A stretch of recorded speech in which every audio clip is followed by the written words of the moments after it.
You mean it, yeah? The troublemaker. Oh, that's me, yeah. Oh, that's me. That's me, yeah. Oh, look at my hair. Okay, anytime, Rick. Is that going to be up there the whole time? Should we start it like that? Can we start it like that? Yeah, it's just kind of weird for getting a line feed in front. Hello. I don't know, but it's pretty wild. Is that over here? How can you be getting that? How can we get that? It's a camera, isn't it? That's is that the It's also a teleprompter. Yeah, the but teleprompter. I don't know. Hello. Okay, anytime, Rick. Okay. So the second album, The Bends. Is this I guess probably an obvious statement, but have something to do with you guys becoming successful in a really short period? Yeah, it was kind of sarcastic, but not really. Sarcasm doesn't translate to music, but the reason we called it that was the first the title track was the first song we had for the album. So There is a kind of analogy there, isn't there? Yes. Do you think so? Yeah, all right. Yeah. So pretty it obvious. was the first song you wrote for the album as well, then? I actually had a full track of it when we were doing Pablo Honey. So I don't know why we didn't do it really. When you were recording Pablo? Yeah, actually in the studio at the time, I remember we were tracking some stuff and Tom was in his little cottage with a 4-track and he go, here, I got this song.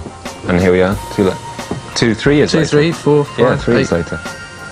So it ends up just being an incredible coincidence then that it sort of reflects what happened. Well, it's one of those songs that was like rambling round and just poured all this rubbish out into the song and then it all started happening, which is really odd. I mean, I was completely taking the piss when I wrote it, and then actually the joke started wearing a bit thin. What was it could have been all bad. I mean, you had success, which I'm sure you would hope for when all that was happening. But was it going to be a bit tiring, wearing after a while? Well, I think it just took us completely. I mean, it took us completely by surprise. We had no idea that on this first album, you make a first album. We thought we'd maybe sell like 10,000 copies, 20,000 copies, tour it in the UK in the back of a van or whatever, and then 3-5 months later record another album. And we were always taking it as a joke as well. The success, like the first 2 or 3 months, especially out here, we were sort of, oh no, it's all right. We're just English playing, English card playing idiots. It's okay. This is a joke. We're not really famous. We'll go home in a minute. And that started wearing thin as well. So it was just our whole lives changed, and we had to get to the point where we could change them back again to actually continue. So we had to get some semblance of normality. It was just because as I said, we hadn't expected it, and it happened a bit too quickly, maybe. And it was just one song, and it was the sort of song that, like Beck's Loser, it was sort of, you can't get away from it really, because it is such an obvious statement, and the irony was kind of lost on people, which was fine, but... Yeah, the rest of his record is really good as well. I know, yeah. Yeah, but try telling people that when they're buying it, Yeah, I know. Let's see. I mean, the English press did have a good time with while that was going on. Is that there are a couple songs? I mean, are My Iron Lung and Bulletproof sort of reactions to those? Yeah, it happens to. I mean, it's something you obviously can't take personally because it happens to a couple dozen bands every year. Whichever they decide that at first they love, and then see the big target on your back and take advantage of it. Yeah, now they're kind of running around at the moment, which it's a wonderful feeling of running around sort of saying, "But we loved you. We always loved you. We've always written good things about you. What do you mean we don't like you?" Oh, okay, fine. You can come to our party. But the thing about Iron Lung, not really Bulletproof. The thing about Iron Lung was it was really.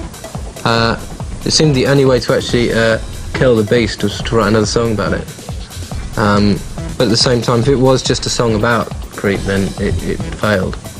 But Bulletproof was a lot more than that. That was Bulletproof came out of an instant when the first time we landed in Los Angeles and we got picked up by the record company in a limo. Little young chaps like in America for the first time, put in a limo, and the driver was sort of saying, "Yeah, well, if you stop at a junction, sometimes people just come up and blow you away and take the car off. They just shoot into the window and pull you out and drive off." And it's like, "Oh, I hope this thing's bulletproof," or something like that. Anyway. Yeah, right. So this new video for Fake Plastic Trees, whose idea was you being in the carriage and in the coloured hallway and all the effects? Well, it was kind of Jake's, Scott's really. He rang me up one night and I'd been drinking, and he told me two ideas. One of them was a doll, which I didn't understand, and then he mentioned something about a supermarket, and I just went, oh yeah, and then spent the next hour and a half like him faxing things to me and me faxing things back. So that kind of how it happened really. And it was always the sort of song, I've always seen this Fake Plastic Trees as kind of an ambient song, and he was the only person who got that. You know, even if though it gets loud and sort of misses getting loud, and then carries on. And it's what the reason that I think the song is so powerful for us is because it is ambient. The lyrics are sort of ambient as well, and that video was the only thing that seemed to convey that emotion, and it needed to be shocking because of that. And I think, and the idea of sort of putting us in the carriage is like, well, what are we going to do? You know, like for most of the song, people we're not really playing much. So I'm playing acoustic guitar, but that's very boring to watch. So we thought we'd sort of not be completely serious and sit in the carriage. The supermarket is a big open space too, so that works great with it.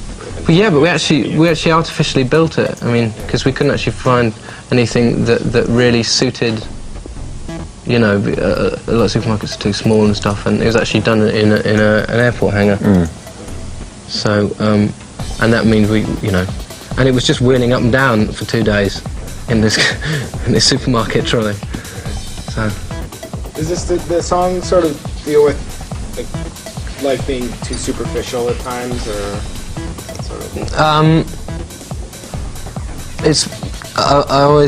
I think I've seen it when I wrote the song. I was actually pretty much trying to say nothing, because I really liked the melody and I just wanted to put words to it without it having to be in any way profound.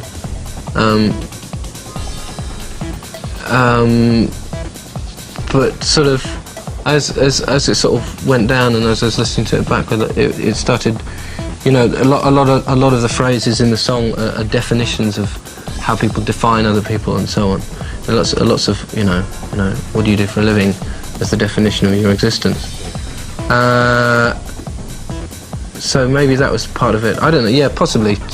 I mean, on the one hand, I was really trying to write a song that meant nothing, and by doing so, did the exact opposite. I think so. I'm a bit stuck, really. Like from Radiohead is your last name. Yeah. There's other people introduced. Yeah, This is Rick. I'm in a band. Yes.